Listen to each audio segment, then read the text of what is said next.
Welcome to the Deep Dive. Today, we're really getting into the captivating world of Lalisa Manobon.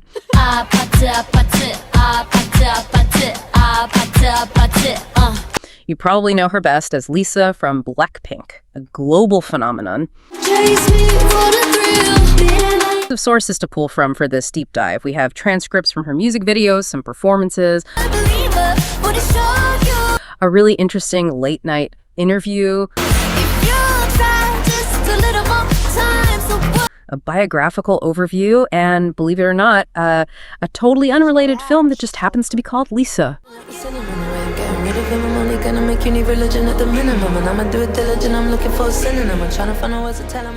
Dancer, singer, fashion icon.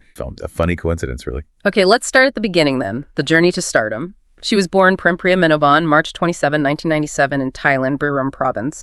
But what's interesting, right, is she later legally changed her name to Lalisa, which apparently means the one who is praised. That's quite a name to choose. It really is, isn't it? And, that desire to perform, it seems like it was there from, a very young age. Her family supported her. She started dance training pretty early. Yeah. First traditional Thai dance, then moving into more modern stuff like hip-hop.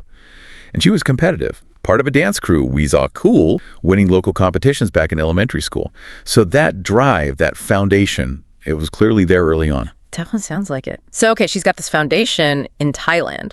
What was the big leap, the pivotal moment? Well, this is where things get really, really transformative. They don't care. Yeah. Why? I'm just like sitting in the corner of the room and I'm just being like cheering them. In 2010, she auditions for YG Entertainment in Thailand. And get this, she's only 13. Yeah. And out of thousands, literally thousands of people auditioning, she was the only one who passed. I only won. The only one. I mean, think about the pressure, the odds. It's just extraordinary, especially for someone so young. So she passes, moves to South Korea. That must have been incredibly difficult, just thinking about the training, the culture shock. Oh, absolutely. And she's spoken about it. Moving there alone as a trainee, the hardships were immense. She talked about missing her family, struggling hard with learning Korean, and just the sheer intensity of the training, constant evaluations, pressure. But, that period, that's what really forged identity. Let's talk about her solo album, Alter Ego. This concept is fascinating. 5 different characters: Roxy, Kiki, Sunny, Speedy, and Vixie. That's quite deliberate. It's very deliberate and really smart, actually. It allows her to explore all these different facets of her artistry, different styles, different vibes. It's like she's saying, I'm not just one thing, which is, pretty powerful for a global artist. Yeah. And it's interesting how she connects personally to one of them, Vixie. She said Vixie's the most like her, especially with her love for cars, driving fast, that Speedy side. Yeah, I saw that. But wasn't the whole alter ego concept actually suggested to her by her team? How does that work, like keeping it authentic? That's a great question. It highlights how collaborative the industry is, right? But from what she said, she discussed it briefly with the team and then just, ran with it, embraced it enthusiastically. Yeah. So even if the seed came from elsewhere, she clearly made it her own. And these alter egos, they aren't just labels. They really show up in the music, the different themes she explores lyrically. Okay, so let's dive into those themes. How do these alter egos, or just different facets of Lisa, play out in the actual songs? Let's start with Money. Right. Money. I mean, the title says a lot, but it's more than just bragging. It's about independence, financial power. You hear lines like, check the money-making bank account number. That's the shit that's never getting bounced on you. Or dollar bills, watch you falling for me, and spend how I like it. Give me what the hell I want.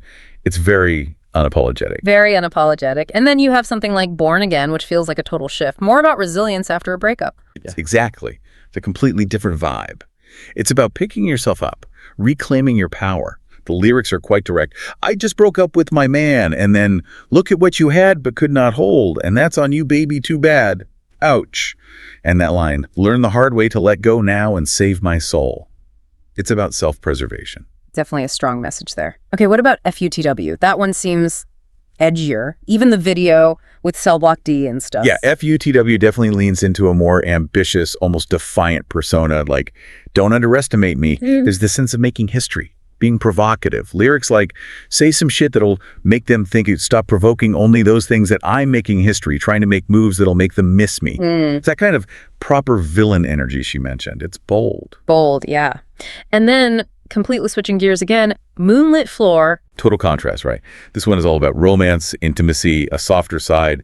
You get lines like, love when my name slips out your mouth, and that very specific image, green eye French boy, and then kiss me under the Paris twilight, kiss me out on the moon, like kiss me. It just paints a very different picture. Shows her range. It really does. Okay, New Woman next. This feels like an anthem. Transformation, empowerment. Absolutely. It's all about that journey of becoming, of overcoming, breaking through walls, like the lyrics say, here I go, banging it, want to crack these walls. And that core message, purple into gold, pain has come and gone again, walk through the fire, I'm a new woman. It's incredibly empowering. Self-reinvention. I love that. And finally, Rockstar. I just feel like it captures that global superstar energy, the fast life. Oh, definitely. Rockstar is pure confidence, embodying that high-profile, influential lifestyle. You hear it in lines like, "She rockar, make your favorite single, wanna rap baby Lalisa, can you teach me Japanese?" Or, "I'm a rocker, it's not hip baby." And, "I'm spinning diamonds, make them chase me for the thrill." Plus that line, "It's a fast life, it's an attitude." It sums up that persona. And you see it in action, like her recent performance at the Victoria's Secret fashion show. Pure rock star energy. Yeah, absolutely. Okay, so moving beyond the music for a bit, she's also started acting. Her debut in The White Lotus as Moo. Yes. And the character's name, Moo, is kind of interesting linguistically. In Thai, it means pearl, which is quite lovely.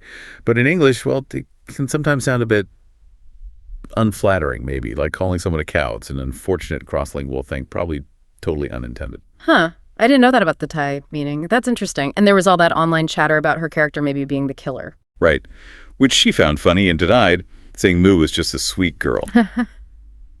But speaking of performances, another really memorable one was at the Oscars, singing Live and Let Die, the Bond theme, while suspended from the ceiling. Oh, yeah, I remember that. That looked terrifying. She said it was terrifying. She described it as really scary and uncomfortable because of the harness. You can only imagine performing under that kind of physical strain on such a huge stage. No kidding.